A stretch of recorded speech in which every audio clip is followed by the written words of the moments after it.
Pada 12 Januari 1966, para pelajar, mahasiswa, dan pemuda-pemudi mengajukan 3 tuntunan besar atau yang bisa dikenal dengan Tritura, yaitu membubarkan PKI, membersihkan kabinet dari unsur G30S per PKI, dan menurunkan harga. Meski ada desakan, tuntutan untuk membubarkan PKI tidak dipenuhi, tetapi Presiden Soekarno mengganti kabinet Dwi Korah dengan kabinet 100 menteri, meskipun masih tidak memuaskan rakyatnya karena ada tokoh yang masih terlibat dalam G30S per PKI.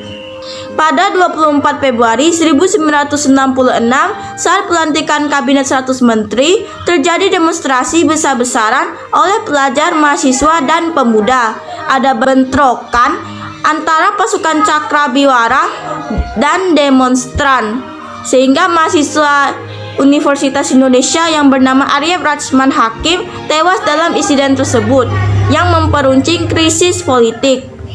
Untuk mengamankan situasi, Soekarno pada 11 Maret 1966 mengeluarkan surat perintah kepada Lejen Soeharto untuk menjaga keamanan negara yang dikenal dengan Super Semar. Surat ini menjadi titik paling pentingnya lahir Orde Baru karena Soeharto mulai mengambil alih kendali. Esok harinya, Soeharto membubarkan PKI dan organisasi yang terkait.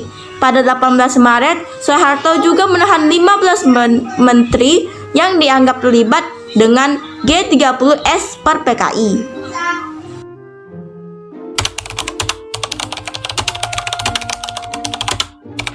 Hey yo, what's up guys? Kalian tahu nggak guys, apa yang terjadi pada tanggal 12 Maret pada tahun 1966? Pada nggak tahu ya? Nah, gue bakal kasih tahu. Pada hari itu ada sidang istimewa karena MPRS menetapkan Lejen Soeharto menjadi pejabat presiden. Dan pada tanggal 27 Maret pada tahun 1997, akhirnya MPRS menetapkan Lejen Soeharto menjadi presiden. Sejak saat itulah tercipta yang namanya masa Orde Baru. Tapi sejak saat masa Orde Baru ini ternyata ada yang namanya penataan stabilitas politik. Penataan stabilitas politik itu terdapat 4 langkah. Apa saja sih langkah-langkahnya? Mari kita bahas.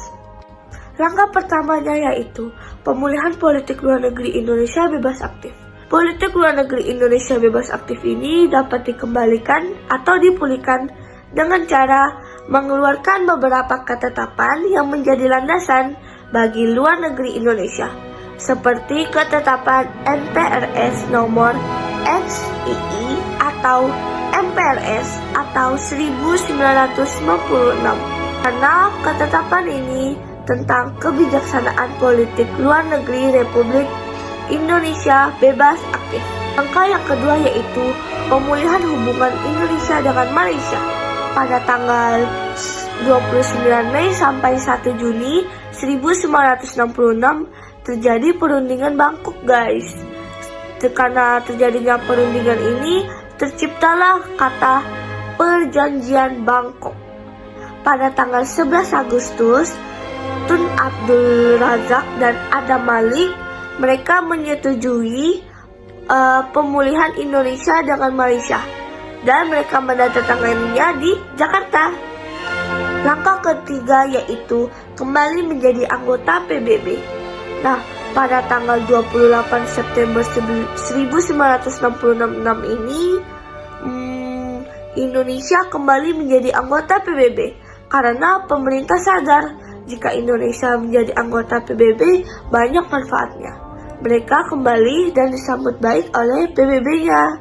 Karena disambut baik itulah Adam Malik diangkat menjadi Ketua Majelis Umum PBB untuk masa sidang tahun 1974. Keren gak sih? Langkah keempat yaitu pembentukan ASEAN. ASEAN itu didirikan dengan penandatanganan Demokrasi Bangkok pada tanggal 8 Agustus 1967. Tujuan ASEAN itu untuk meningkatkan kerjasama antara budaya dan ekonomi di wilayah Asia Tenggara. Ada tokoh-tokoh yang menandatangani Demokrasi Bangkok ini, seperti Adam Malik, Tun Abdul Razak, S. Rajaratnam, Narcisco Ramos, dan Tanat Koman.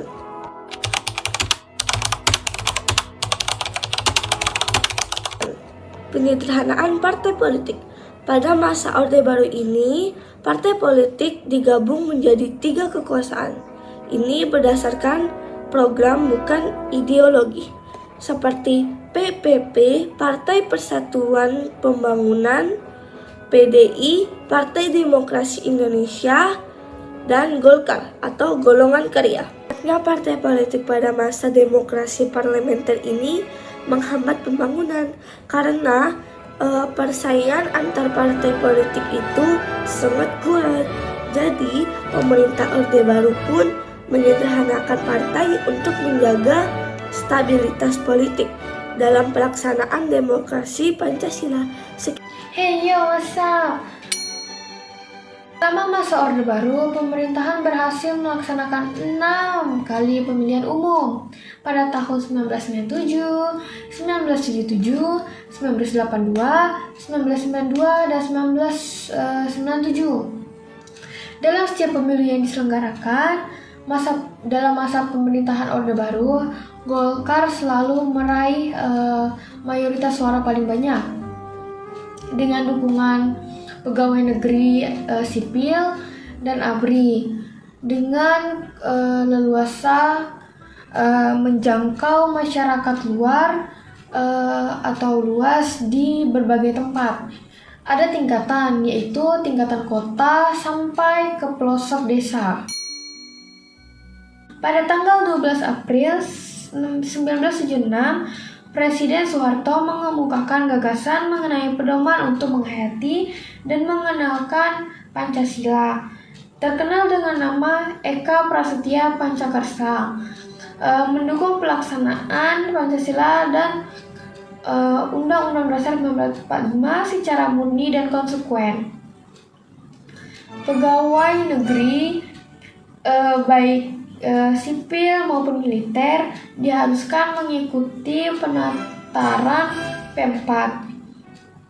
Lalu para pelajar di tingkat apapun juga harus mengikuti P4. Biasanya P4 untuk pelajar dimulai pada awal tahun ajaran baru atau setiap tahunnya. Pemerintah menemukan bahwa masalah suku, agama, ras, dan antar golongan atau SARA merupakan masalah yang sensitif di Indonesia. Oleh karena itu, masyarakat tidak boleh mempermasalahkan hal-hal kecil tentang SARA. Dengan demikian diharapkan persatuan dan kesatuan nasional dapat dipelihara. Fungsi ABRI bermaksud adalah bahwa ABRI memiliki 2 fungsi, yaitu fungsi sebagai pusat kekuatan militer yang melindungi segenap bangsa Indonesia dan fungsi sebagai kekuatan sosial yang secara aktif kegiatan-kegiatan pembangunan sosial. Setelah berakhirnya masa kepemimpinan Orde Baru, 2 fungsi ABRI mulai dihapuskan. Pada awal masa Orde Baru, program ekonomi pemerintah lebih fokus tertuju pada upaya penyelamatan program ekonomi nasional, terutama pencegahan inflasi, penyelamatan keuangan negara, dan juga penyelamatan kebutuhan pokok rakyat.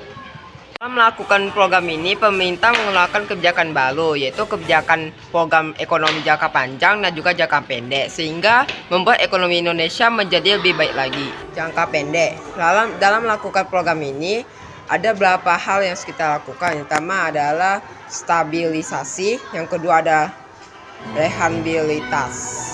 Pertama ada stabilisasi. Stabilisasi digunakan untuk menghandle inflasi supaya harga kita tuh nggak terlalu naik itu, guys. Dan rehabilitas dan juga stabilisasi membuahkan hasil yang mantap pada Indonesia, sehingga pada tahun 1967 Indonesia mengalami peningkatan inflasi sebesar 120% dan 80%-nya itu pada tahun 1968. Dua ada rehabilitas. Rehabilitas itu digunakan untuk memperbaiki alat-alat produksi yang rusak dan juga pelaksanaan yang rusak. B. Jangka panjang. Dalam program jangka panjang ini membuat pembangunan selama 25 tahun dan setiap 5 tahunnya itu disebut periodik atau P5, pembangunan 5 tahun. 1. Dari 1969 sampai 1974 menitik beratkan sektor pertanian. Hasil signifikan produksi beras meningkat dari 3% menjadi 6,7% per tahun. Pendapatan per kapita pun menaik dan inflasi ditekan hingga 47,8%. Pelita 2 dari tahun 1974-1979 sangat berfokus pada pangan, sandang, perumahan, dan lapangan kerja dengan pertumbuhan ekonomi rata-rata 7% per tahun dan inflasi ditekan hingga 9,5%. Data 3, dari tahun 1979 sampai 1984 menekankan trilogi perkembangan fokus pada swasembada, pangan, dan peningkatan industri dengan produksi beras mencapai 20,6 juta ton pada tahun 1983. Pelita 5 dari tahun 1984 sampai 1989 berhasil mencapai swasembada pangan dengan produksi beras 25,8 juta ton pada tahun 1984 dan mendapat penghargaan FAO. Pelita 5 1989 sampai 1994 fokus pada stabilisasi swasembada pangan dan pengembangan industri ekspor akan tenaga kerja menutup fase pembangunan jangka panjang tahap pertama dan kedua. Pelita 6 dari tahun 1994 sampai 1999 berfokus pada ekonomi, industri, dan peningkatan SDM, namun terhenti karena krisis ekonomi pada tahun 1997. Pertama ada kehidupan sosial. Nah, pada masa Orde Baru kali ini, pemerintah berhasil mewujudkan stabilitas politik dan menciptakan suasana aman bagi masyarakat Indonesia. Perkembangan ekonomi juga berjalan dengan baik, dan hasilnya bisa kita lihat secara nyata. Hal inilah yang menjadi faktor pendorong keberhasilan pemerintah Orde Baru dalam melaksanakan perbaikan kesejahteraan rakyat.